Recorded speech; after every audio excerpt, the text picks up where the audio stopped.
All right, so this is part two of kind of my probably two-part series on Nietzsche and kind of like these very like heady philosophy arguments or debate critiques. Um, and what I want to do in this part is kind of talk a little bit more about the implications of and the value of what truth means from Nietzsche's perspective and how he kind of goes on to criticize it. Um, and this is true for a lot of the theorists that are read in debate. Foucault probably being the most notable example and kind of like derivations that you can draw for Heidegger. Deleuze as well, especially. So I think that there's a lot of applicability when it comes to looking at and understanding these other arguments. And so we left off talking about truth and the idea that truth is, for lack of a better word, not neutral. It is, it's always something to be leveraged in a situation. There are always different contextualizations of what it means for something to be true. And one of the best examples that Nietzsche gives of this is the idea of asceticism. And this doesn't mean like, like your Pinterest aesthetic. It's asceticism, which is to basically mean that, in the context that Nietzsche discusses it, it is a morality, it's a system of morality that is based off of meekness and piety. It's derived from what he calls the priestly class, which came about after the defeat of the warrior morality.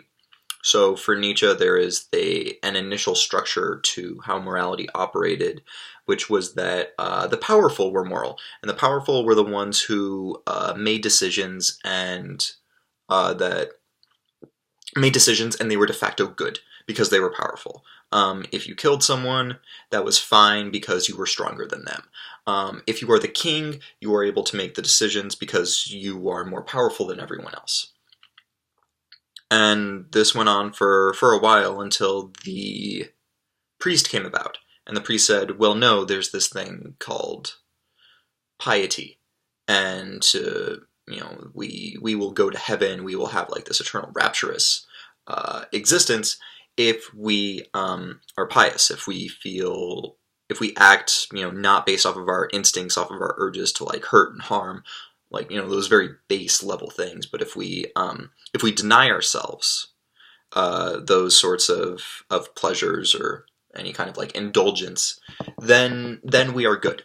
Then we are able to call ourselves good. So there was an inversion of what good became. So like good used to mean powerful, now good means powerful enough to not use power. Right? Like the classic movie example that you can talk about, or like that you can think about, is the idea of like the underdog story. There you start off the movie with someone who is from nothing, and the enemy is someone who has everything. This person is like, top of the world, they're rich beyond the wildest dreams, all of these different things, and it's very easy to paint that person as being bad or as being evil because they're just indulging, they're constantly like flaunting their wealth or whatever, and we're supposed to feel pity for the underdog because they don't have any of those things. And we're seeing in stark contrast, the underdog versus the big bad at the end of the movie. And that's kind of how the priestly inversion of morality kind of occurred, is that pity kind of became the tool. And pity isn't necessarily to mean like, oh, I feel so bad for them, I'm gonna like give them money. It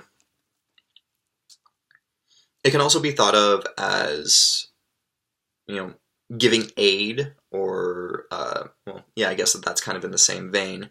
But pity operates on a lot of different levels and is one of the key factors for the inversion of morality.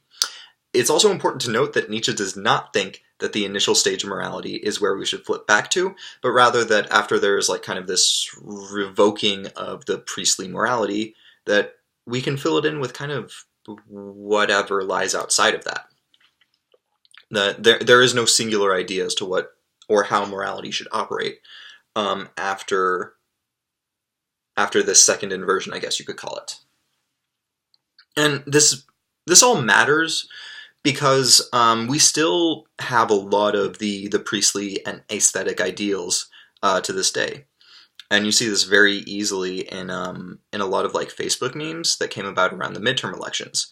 I think like the most notable one is, hey, who'd you vote for? I don't care, because I'm going to be an adult and I'm going to care about you. I'm still going to be your friend no matter what. Which like initially is like, okay, cool, like they care about me, like not just because of my political opinions, like they're my friend, but like on a deeper level it's like, hey, being upset is dumb. And if you're upset at me for voting a certain way, then you're a bad person. You are inherently like an immature, emotional brat if you think that politics should affect our friendship. And that's meant to stifle people from being able to have political discourses. It's seen as being polite. You know, you want to be polite. You don't want to give into your instincts of being outraged or angered. And that, you know, it is an example of the kind of discourse, or how the priestly aesthetic ideal has shaped a lot of discourse and the ways in which we perceive, you know, the world and social or political systems. I think another example is coming back from work today. I was walking by one of the Marriott hotels. There are like a ton of them over in downtown San Francisco, and a lot of people are protesting for worker wages and healthcare benefits and all of these things, saying one job should be enough. It's the common, you know, Bernie Sanders kind of campaign slogan of you should be able to sustain yourself off of one single job. And the protesters are being very loud. They're chanting even at, you know, 8 or 9 at night in front of this hotel. Like the tenant or the people staying there are not getting sleep or being arrested.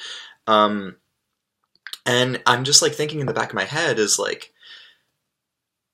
these far right, like hyper-conservative, like, you know, Fox News host people are going to be thinking, oh, well, they're just protesting in the wrong way. They're being improper and they're being too noisy and aggressive, right? Like, as if that's supposed to be something that invalidates a protest or invalidates the message behind what the union protesters are saying or doing. And for a lot of people that works. That kind of argument of, oh, well, they're just protesting in a way that's violent and is infringing upon, you know, my rights, right? It's seen as being barbaric, almost. I think that's a term that gets thrown around a lot. Probably not as much anymore, but it is also a moralized word of, oh, you're acting barbaric, you're engaging in your basest instincts, and are acting in a certain way.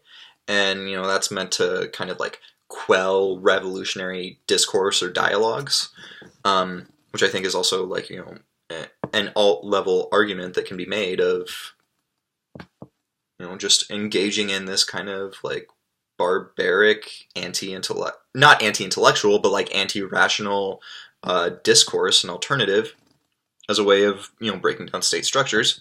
There's a ton of literature on that, especially regarding Deleuze.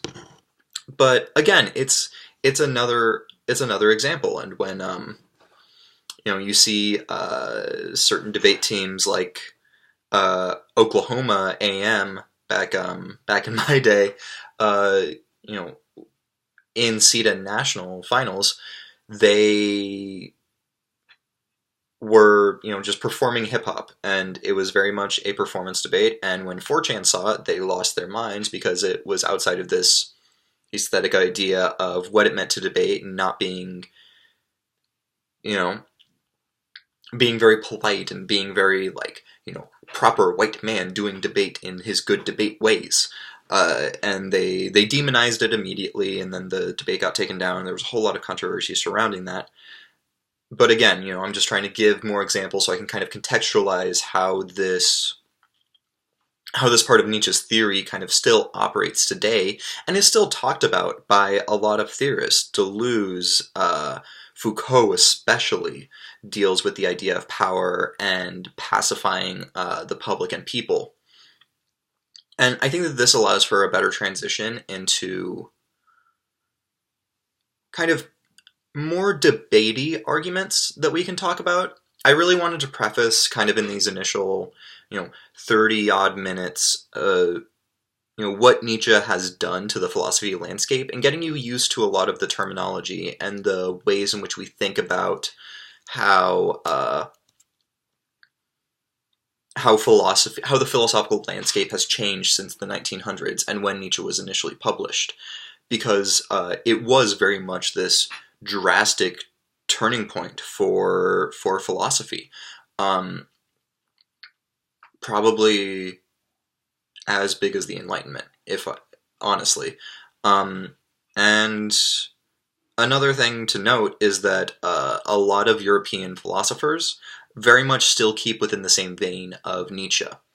They're very much focused on Post-Modernism, what is typically known of in the philosophy community as continental philosophy. Meanwhile, American theorists stuck with a lot of the Enlightenment thinking. Almost 90% of university professors would consider themselves to be analytical theorists.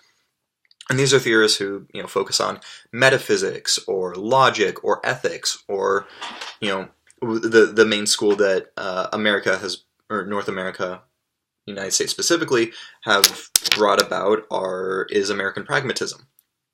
All right, that word is prefaced there. It's not a lot in debate, because why would you add that? But pragmatism was very much brought about from American theorists.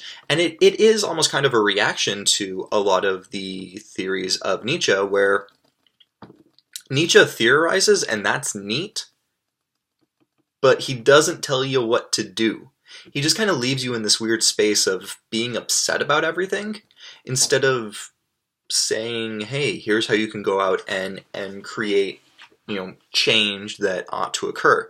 I think that, one of the reasons why I stopped reading Nietzsche in debate is because alternatives are a little bit weird for him, unless you want to fully categorize yourself as, a Foucault or a Deleuze critique. Because he just doesn't give you a lot of tools himself to be able to talk about it. A lot of the, when I was looking at a lot of the camp critiques, a lot of Nietzsche's alternatives were just kind of like straight up Deleuze. They're very much focused on individual radical forms of alterity to, the state and governmental forces, which, Nietzsche is very much himself against the state. He believes it's an act or an instance of asceticism, but the process of resistance being solely on an individual basis and not being, focused around a group or like a revolution, as you would see with Marxism, is a little bit different. And, personally, I don't know if that's what Nietzsche would have had in mind, or if he literally believed that you should, live off in the mountains and just kind of be away from society, that you should probably exclude yourself and live in, small encampments, almost kind of like a deconstruction of society into smaller, like, microcosms. I'm getting very away from what I was initially talking about. But, I think that it's important to kind of, think about where these theories take root in a lot of arguments that we see. And, kind of why we think that they're so powerful. I think that that's what I'll talk about next, is why Nietzsche's, and I guess you could call them almost like children of Nietzsche, why are they so powerful in debate? And I think that they come from a couple of different levels, which is very strong state-bad arguments.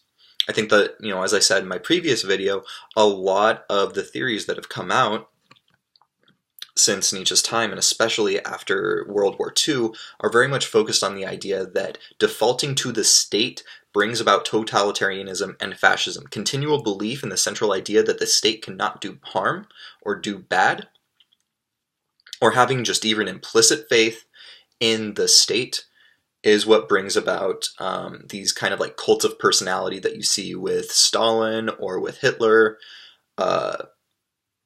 even like Trump right now, are instances of defaulting just all agency to the state. You see your truth only through the state. You see only morality through the state. All of this is centered around this one singular pillar.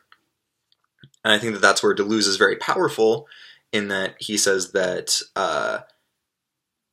belief that there is only one transcendental source or root cause of like any truth or meaning is what allows for fascism to flourish, because then you foreclose every single other possibility. If you believe in Trump, and if you believe that Trump is right, then you are foreclosing the idea that there is any truth outside of what he says. Like a lot of people I know from back home in Texas, they will do mental gymnastics to talk about why the New York Times or CNN or any other news source is incorrect. Like it is a warping of the mind that creates an almost chilling effect, right? And I think that that's what Deleuze and Guattari get at a lot, is that there are zones at which you are unable to speak of or even talk about or engage in certain ideas and discourses. And one of the main things is that a lot of those derive from the state and from continual faith in the state. You are subservient to the state in all facets. You work so that you can pay taxes to the state. You abide by state laws. You constantly vote in elections. That's even where your voice is encapsulated within society. People say vote because your voice matters. But if I go out in the street and I keep talking about reform that I want to see, it doesn't do anything. People will make the argument that voting doesn't really do anything. I think that that's personally kind of not true. But my actions outside of a courthouse or outside of a polling place or even town meetings, it doesn't really matter. I need to filter everything through the state, so I need to abide by a lot of those aesthetic ideals of being polite, of scheduling, of excuse me, I just ate dinner, of doing all of these things that are very much priestly, I guess you could call it. And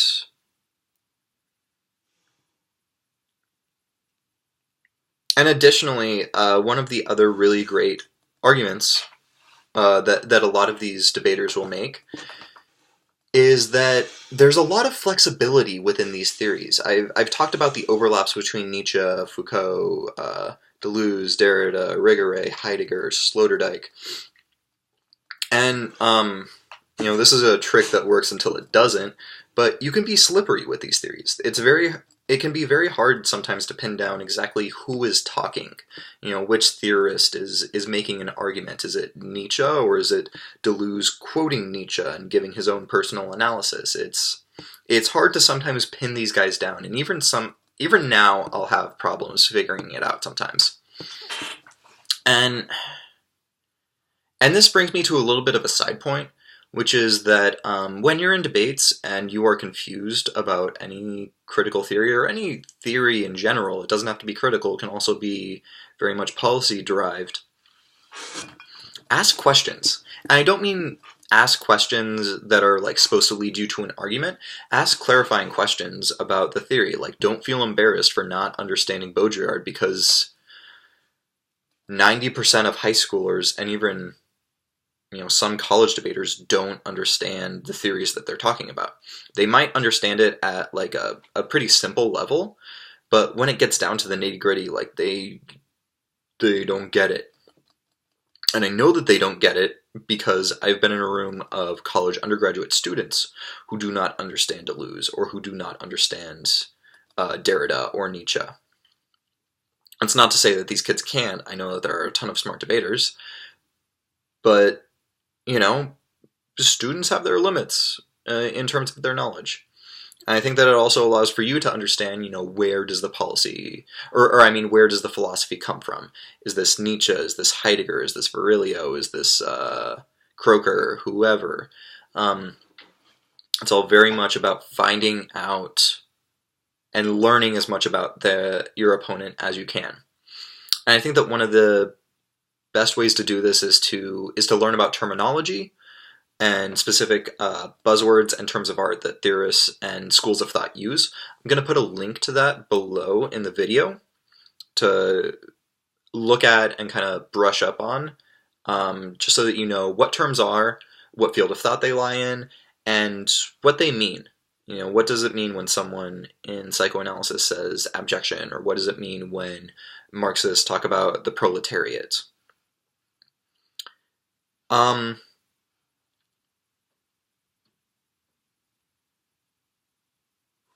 And I think that another thing that's really impactful for these philosophical arguments is something that I was talking about a little bit earlier on in my previous video, which is the idea that it is a very stark change in how we view ethics. And this doesn't get talked about a ton. Like, people will talk about ethics and, structural violence is something that we should consider when doing decision calculus or impact calculus. Or they'll talk about, different, utilitarianism, deontology are the two main ones that you're going to hear in just about, you're going to hear it at least once every tournament is what I should say. And I think that what sets a lot of these postmodern theorists apart is that they don't really go by that paradigm. It doesn't really matter what impact you're reading, you are still, or what kind of framing for your impacts you're reading, you're still probably going to link. It's not just on the policy implementation level, but also on the ethical, kind of like metaphysical level of how you view death or how you view violence against another and how that gets placed within policy. A theorist like Heidegger would probably say that if you are viewing structural violence solely as a means to enact policy, then you're denying those people their ability to have humanity. You are foreclosing the possibility that they can ever become anything else in your eyes. There's like a fundamental ontology to a human that you need to be able to embrace, that you need to kind of like open yourselves to them. Heidegger's whole idea is that we are constantly foreclosing certain possibilities by enframing others, both humans as well as objects, through their utility. That the ways in which we see a forest as simply lumber or oil as just fuel. There are all these different things that we consider to be like the true nature. To go back a little bit to Nietzsche to kind of like reinforce this idea that everything comes from Nietzsche, that there's this true nature to what something is, and that we've discovered it, we've explicated it, and now we can utilize it to a certain end. And that's just one example of how, ethical framing, sure, it might be good. Sure, getting rid of structural violence is a good thing. You're just not doing it in a good way. You are using it as a means to either, get a ballot or elect a certain politician into political office with the midterms that just finished. A lot of things that we do in modern day society are pretty messed up, and these critics don't pump the brakes at all. Like, they are very much forthcoming about how if you take pictures of children who are dying in the Middle East as a way of implementing policy change or flipping the Senate, like, you're a bad person. They'll say that, like, no, these are still bad events that are occurring, don't get me wrong, but you're utilizing them for political policy or even, social gain is even worse because it still focuses on, you trying to find new forms of suffering and showing how, you are able to alleviate the suffering and, stop all of these acts of violence. Which, again, is very much, placed within Nietzsche, and especially is one of the main focuses of Foucault. And I think that we can talk a little bit about Foucault here because if Nietzsche is central to the development of Foucault, Foucault is very much central to the development of a lot of debate arguments that we see. And I think that his most popular theory, the idea of power, is what, a lot of people confuse for like Baudrillard or other postmodern theorists. Their theories are pretty different. But for Foucault, there's the idea that, there are a couple of rules. The first one being that all relationships have power. That all relationships have... I guess that I messed that up. Power is in everything is the first rule.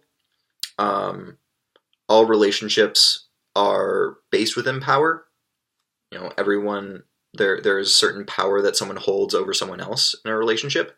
And 3 is that power is never neutral. Power can be neutral, but in a lot of social situations, there is not a neutral way of enacting power. So when I am talking to you, I am enacting a form of power in that you should listen. And that you should probably believe everything that I'm saying. That's a bad example, because then people won't listen to me. But anyways, it is an example of, of a power dynamic. And we also have a relationship in that, I am speaking to you, that I am talking to you to impart information on you to utilize in a debate round. And one of the most telling and probably impactful examples of this is in the media. We take certain people to be speaking the truth because they are in a higher position of power. That truth is spoken through power. People believe Trump because he is a powerful man. That they believe economic status is what makes you important and someone who should be believed. They believe that you should believe your teacher. You should believe your government officials, a police officer especially. And that allows for almost like unspoken ways of controlling people, about moving people throughout buildings. Another really famous example is the idea of the panopticon, about how there is a prison in which all the cells are circular around one central tower, and the tower has one guard in it, or maybe it doesn't even have a guard. You can't see into the tower, but there's always the threat that you are being watched. Power is always being enacted on you, whether or not there's a person there on the other side. You are always being, told what you ought to do based off of these power relationships. And I think that's like an incredibly useful argument, especially when you're in debate and talking about the ways in which the ballot is framed, about how, there are certain tools that are utilized as ways of enacting power. Do you use the image of a dead child, or do you use like statistical analysis? Like you can get creative with the ways in which you bring Foucault or any of these other theorists into a debate round. It's all about the creativity of finding new and interesting ways of applying a theorist to the debate, because a lot of the time teams will just go for the tried and true method of pretty generic K-debate, and that's really helpful for when you're trying to learn the fundamentals, but then starts to lose a little bit more. This is kind of getting a little bit off track, and I'm starting to run a little bit long, so I think that I just want to wrap this up by kind of talking about a couple of things that derive from why I think ethics are so important. And the first one is that ethics, or being able to talk about and being able to identify arguments for or against certain ethics, is one of the most central parts of any framework debate. People kind of get caught up in the idea that framework is all about whether or not a critique should be in a debate or not, like all the theoretical voting issues. But there's also a very specific, technical side of it that does have to deal with the debate that is going on at hand, which is, do you value utilitarianism or deontology above a kind of like arbitrary critique of ethics, right? The postmodern style of K debate is very offense driven. Very few times you're going to find a team that goes for like a pick, like plan inclusive critique, because there's very little that can be said as to how something would be implemented in a post-Bataille or post-Baudrillard or post-whoever society. And there are theorists that are trying to do that, but this is very much at the forefront of philosophical space that is outside. This is going to sound very weird, but it's outside of comprehension, because you can't understand, a society without a state. You can kind of like theorize about like certain aspects that could occur under that, but like it is not pragmatic at all to think in that kind of way, which goes back to the idea of American pragmatism as offense. And so so the framework debate as the negative team should be, answer the theoretical issues, go for it, cool. And then it's just straight offense. It's all about how your ethics only reentrenches state-based policies, or it forces images of suffering to be used as commodities to get politics passed, or to uplift yourself as being a good person. Or seeks to recreate these instances, because, if you don't have as many images of kids dying, how are you going to be a powerful political individual, or how are you going to get anything passed in a lobby, or things like that. And then the job is the affirmative, which, if you're going up against these teams, like these are the answers that you should make, is just kind of very much focused in the ideas of like pragmatism, and thinking that, hey, look, we know we're not perfect, but we also know that we're able to reform and create change, and that there are probably good steps that we can take that are entrenched within the plan that can, result in relieving or alleviating some of the harm that is occurring, that your theorists would agree is probably a good thing. And this also gets into, the perm debate of saying, look, we're able to, think through these theories while also, going through the process of solving for this violence. Like, this violence is not going away if we go through like micro revolutions that, Deleuze or Nietzsche talk about, or, lines of flight. But, we can theorize about ways in which we can implement that, and ways in which certain actions can be taken to be less problematic in the future. And we can only do that really through the permutation.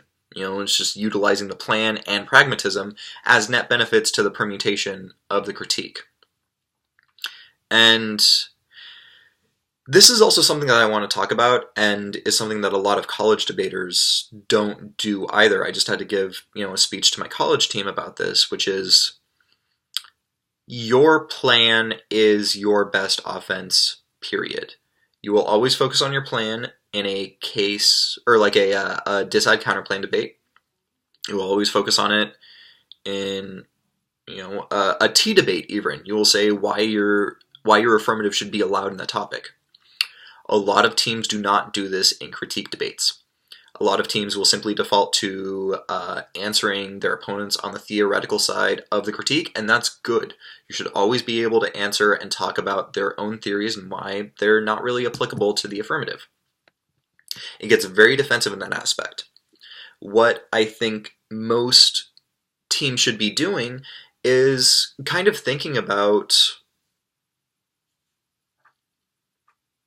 how your affirmative is offense against their critique. I think that immigration is an incredible topic to be able to talk about the ways in which postmodernism and postmodern theorists kind of critique the idea of exclusion and otherization of certain populations.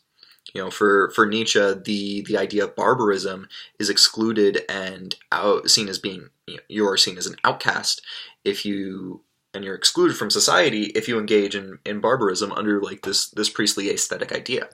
That's seen in the idea of like the criminal or the prison industrial complex. All of these certain areas are examples of where, you know, immigration kind of gets its power and where a lot of, you know, the processes of otherization and exclusion occur.